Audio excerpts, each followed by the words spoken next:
Так, друже. Бо немає хрестовини, яка їх з'єднує, так? On the first day, they took the trench and lost men doing it, so they pulled back. The next morning, they took it again, without firing a single shot. This is how. Дрон. Давай, під дерева. Units of the 47th Brigade Magura. Target, Zelenka, a heavily wooded line within the Russian positions. Бажаю здоров'я. Вітаю, друже. Ви останній? Ви останній? Zelenka is not a forest, but a labyrinth. Visibility is 20 meters. A drone can see you from above, but you cannot see the enemy from 10 meters away. Here, the outcome of the battle depends on who hears the other first. And it was precisely this single fact, who would hear whom first, that would determine the outcome of both days.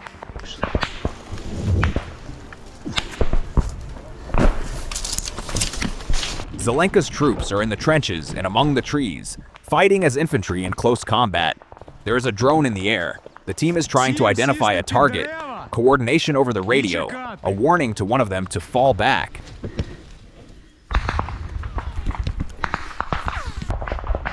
По нам працює кулеметник. Вести тільки прицільну стрільбу. Передайте далі. Не палити своє місце знаходження. As Marcus advances along the trench line, he calls out to those behind him. Take aim and fire accurately. Pass this on to those behind you. This isn't just a matter of style. It's the maths of survival. Every bullet on his back counts. There are no resupplies. But that isn't the main issue. Firing in panic gives away his position. In Zelenka, noise means detection. Detection means artillery. Here, disciplined fire is more valuable than armor.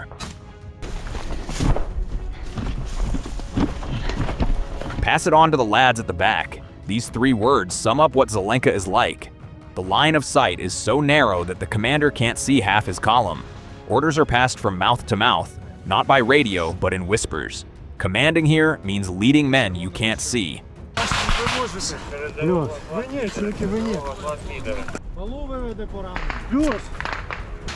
Pushing through the tree line, they find a wounded Russian soldier, a convict, pulled out of a prison cell in Perm and sent to the front. His own unit left him behind. They give him water and basic first aid, but they can't evacuate him. They've been walking 8 hours, and the way back is under fire. This is war's cruelest arithmetic. You can't risk 5 men to carry one.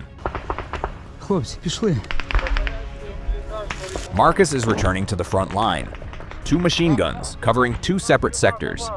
Artillery support is requested, concentrated and dynamic. Plan to hold the T-shaped wooded line. Ставимо 2 кулемета на 2 сектори. Запрошую артилерію. 2 machine guns in 2 sectors equals establishing fire superiority and preventing the enemy from raising their heads. The artillery will fire dynamically because static fire means the Russians will take cover and wait.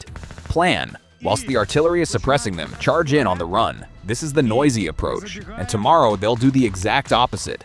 Чуємо гусеничну техніку. Ромео, чуємо гусеничну техніку, на схід від нас. Ара, запитай, чи ідентифікували гусянку. Може це танк, блядь. К2, ви. On paper it works. In Zelenka, paper doesn't survive contact. Точно, знаю, що в напрямку. Третя до них рушила, не знаю, чи вона вже зав'язувала. They are taking up positions in the trenches. Their mission, to advance 20 meters and take up positions. There are Russian troops everywhere. They must press on despite heavy enemy fire. Значить, дивись. Береш. Marcus says, step over the neutralized soldiers, comrade. Carry on. This isn't cold-bloodedness, it's procedure. Staying in the trench means you'll be neutralized too. A man who hesitates on a narrow stretch blocks everyone behind him and makes the entire column a target for a single hand grenade. Movement is the only defense.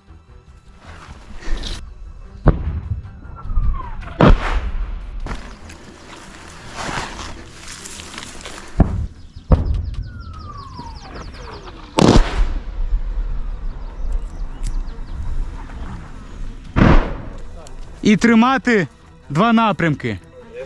Ми можемо закріпитись на Т-образній посадці І тримати два напрямки на схід і на південь. They were 20 meters in, and that's when it started to come apart. Це підари кричать? Початку. Зайшли, 20 метрів, закріпились. І дивіться під ноги. Є тропа, заїбісь, піздуйте тропою. Добре. Друже, дуже швидко. Погнав.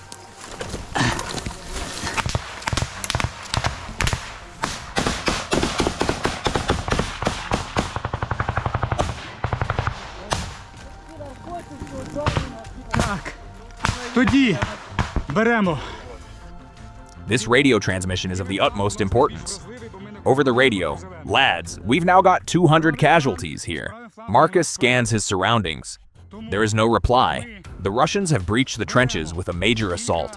Securing the left flank in a trench, the greatest danger is not from the front, but from fire coming from the flanks or from the rear. A zigzag line turns every bend into a blind spot. Тут точно є хтось, хто спостерігає. This radio transmission is of the utmost importance. Over the radio, lads, we've now got 200 casualties here.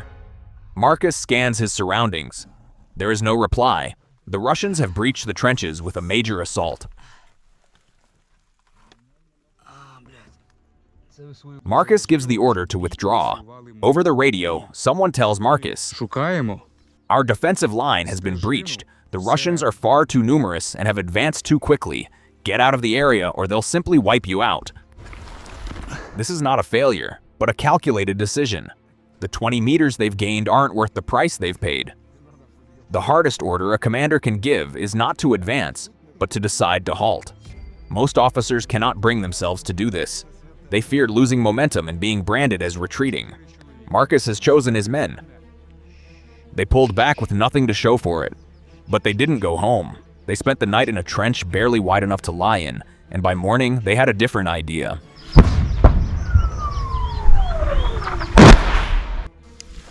Зброю.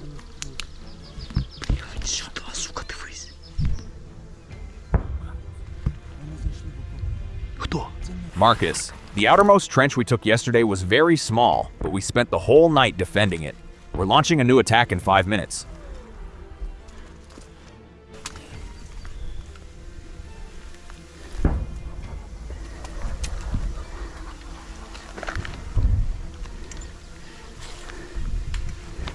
Друже, ти криєш той сектор, я крию тил. Ти проходь, та куди хочеш, де бачиш, блядь, стежку, там і розміновуй. That whisper is the most harrowing moment in the video. Under fire, in a narrow trench, a sleepless night, and in the morning they will return to the same trench. Returning to the same place, the morning after defeat that is courage in its purest form. Було видно туди. Друже, туди. Тут пробігаєте.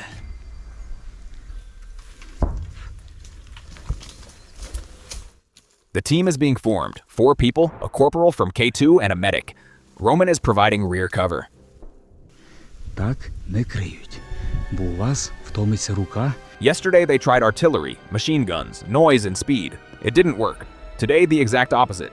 Don't step on dry branches, step only on the grass, crawl along. No one must notice us.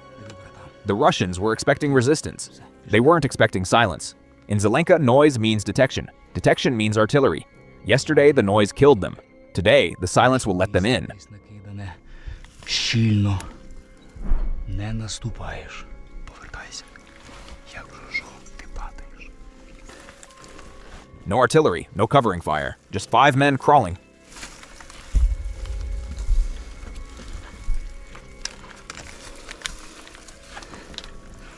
Я крию.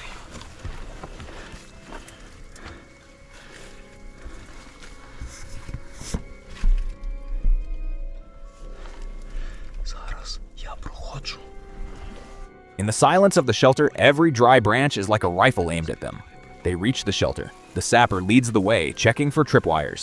An abandoned position is more dangerous than an occupied one, because those fleeing leave traps behind. It is no coincidence that the sapper leads the way. Бліндаж з лідерами. То можливо, з того бліндажа вони перебігли ліворуч. Треба все.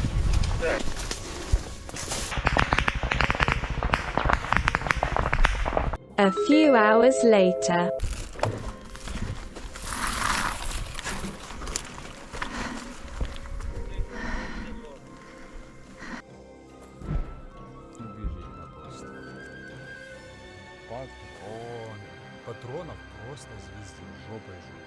The Russians have abandoned their position. They've fled, leaving behind their boots, their underwear, their ammunition boxes, and a brand new SVD. Even tinned food is going off. Це не російське, це наше.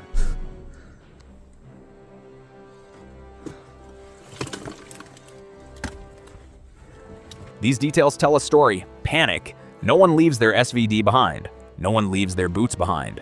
Every item left behind in the rush is proof of just how fast they were running. Я так розумію, також жив хтось, хто з Кавказа. Бої, блядь. Та що, набоїв. The day before, they attacked with artillery, machine guns, and everything they had, and lost men for 20 meters. The next morning, 5 men crawled through the grass and took the whole position without firing a shot. In Zelenka, the loudest force doesn't win. The quietest one does. Темно, блядь. Ліхтар. Приціл окремо, потім трубу окремо, потім трубу разом з прицілом. Коротше. Ну-ка соберите его. Хорошо, он собран. We break down operations like this at the tactical level. Subscribe so you don't miss the next one.